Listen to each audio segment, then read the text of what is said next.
nashidu lmuslimi, akayimba k'omusilaamu obaka nashid bilqur'ani lmuhkami nahya fi dunyana khabaru hayatin, bitusomere busomezi byonna naye nga weegendereza empeerezi empangaaza ekyekigendererwa mu qiraa, naye osanga oli ng'ate ali mu kugisobya.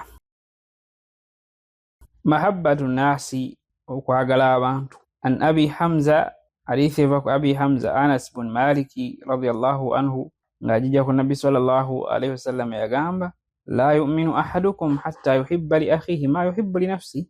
Kati ono yagamba ana uhibbu zumalai kathiran, nze njagala nnyo minywanyi gyange, wa atamanna lahumul khayra wan najaha, mbaagaliza ebirungi n'okuyitamu, wa uhibbu linnaasi ma uhibbuhu li nafsi, njagaliza abantu bye nneeyagaliza